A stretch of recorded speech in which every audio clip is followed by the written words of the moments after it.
Blade Runner 2049 is directed by Denis Villeneuve and stars Ryan Gosling, Harrison Ford and Jared Leto, and is the long-awaited sequel to the 1982 classic Blade Runner. Now, if you saw my review for the original Blade Runner, you will know that I thought it was a very, very good movie that unfortunately had a couple of faults that stopped it from being absolutely great. And that's kind of how I feel about Blade Runner 2049. Overall, it is an amazing movie to see, but it's not perfect. Now, I know what I'm about to say has already been said a million times before, but that's because it's true. The cinematography in this movie is fucking amazing. This is easily one of the best looking movies I have ever seen in my entire life.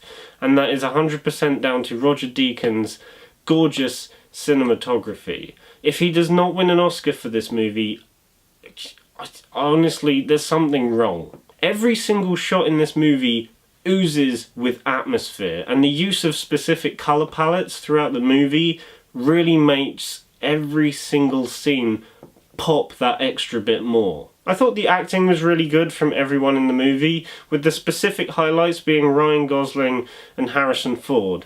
Ryan Gosling really makes his character his own, because he has to react to certain things throughout the movie, and honestly does it in a really interesting way, because you are pretty much in the same position as him. You start thinking one thing, then something else will crop up, and he will react the same way that you're reacting, but in a much more obvious way, and it really does help you connect to his character a lot more because of this. And Harrison Ford as Deckard, he's really good in this movie. This is easily one of the best performances he's done in recent memory, and it does feel and look like a more damaged, broken version of the same character we saw in the original Blade Runner, and that is a really good thing to see in this movie. There was one person who I wasn't really sure about at first, but as the film went on, he got better, and that was Jared Leto. At first, he kind of seemed as if he was, trying his best to chew the scenery,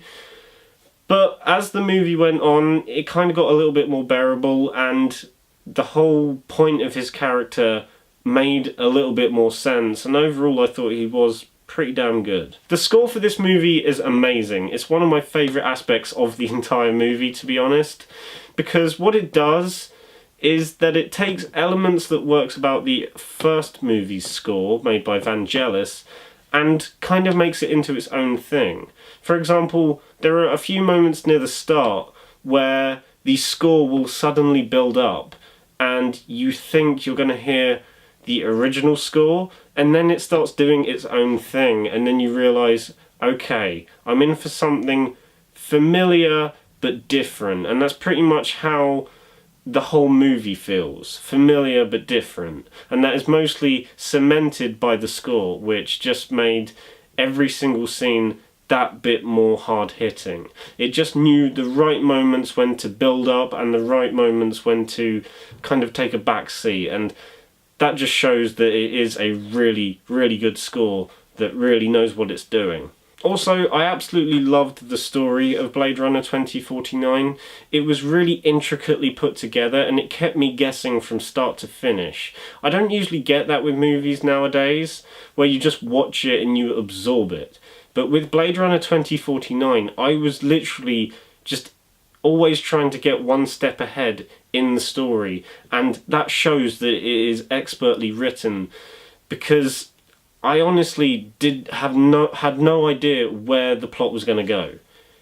And it just goes to show, because I was there guessing, trying to figure out what was going to happen in terms of characters and story, but it's really, really well done, and it's easily one of the best elements of the movie. However, not everything in the movie was perfect in my opinion, and this is mostly because as I was watching the movie there were a couple of things that bugged me, and the first one of those things is the pacing. Now, the movie is 2 hours and 43 minutes long, and it feels like it's 2 hours and 43 minutes long. There are a few movies that really feel as long as this one. For example, with The Wolf of Wall Street, that is pretty much around the 3-hour mark. But that manages to go by in a matter of minutes. It feels like you just, you watched it and as soon as it started, it's ended. It goes by incredibly quickly. But with Blade Runner 2049, it really, really does take its time. And at times, whilst the movie was playing, I did feel like they could have got to the point a little bit quicker. But that being said, now that I've had a bit more time to think about it, because I saw this movie on Saturday, and at the time of recording this video, it's Tuesday, I've suddenly started to realise that the slow pacing, though it bugged me while I was watching it, is actually very necessary. Because every single scene, every single shot is necessary, it's needed. There is not a single shot or scene that feels out of place. So everything you're shown has to be there. Which, again, justifies the pacing. I know these things have to happen, and I feel if they would have happened any quicker, I could have forgotten about them. But because they take their time with this movie, it makes every moment sink in, which is probably something I didn't really filter at the time of actually watching the movie. And that's another thing that I've come to appreciate a bit more about the pacing of this movie. Yes, it can be excruciatingly slow at times, if you're not used to this kind of movie. But then again, coming to think about it, the first movie is quite slowly paced as well. Nowhere near as slow as this one, but it's still slow. And it just goes to show that Denis Villeneuve really took his time, and it really does feel like a passion project for him, this movie, because he really thought about this, and rather than just rushing in head first and going, right, let's take what worked about the first movie and just, kind of pay homage to it. No. What Denis Villeneuve does here is just, creates something that can run parallel with the first movie. And that does go with the pacing as well.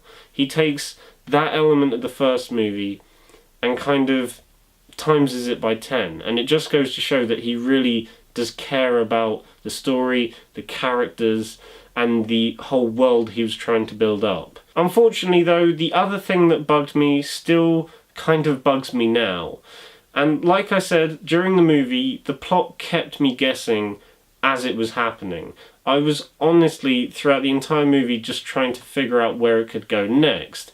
And it's one of those movies where once you've suddenly figured out what's going on and what stuff and how stuff pieces together, it's really satisfying.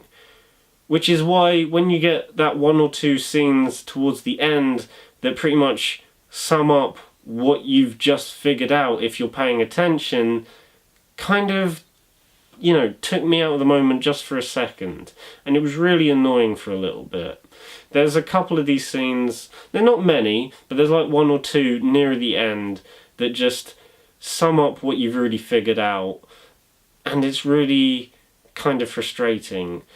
I get why they had to put it in there, but I just kind of thought to myself, come on, let the audience figure it out for themselves for once. Let them be the ones that can piece things together. Blade Runner 2049 is a movie I can easily see myself rewatching many, many times in the near future and appreciating it a lot more with future viewings. And I'm going to give Blade Runner 2049 a 9.5 out of 10.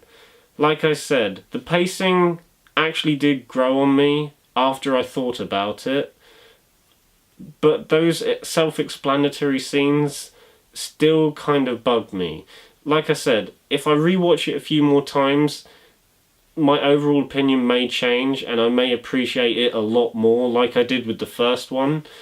But for now, I do think it is a really, really good movie that is unfortunately, for some reason, underperforming at the box office. So guys, that was my review for Blade Runner 2049. If you enjoyed the video, then give it a thumbs up and subscribe to the channel if you haven't already. Bye.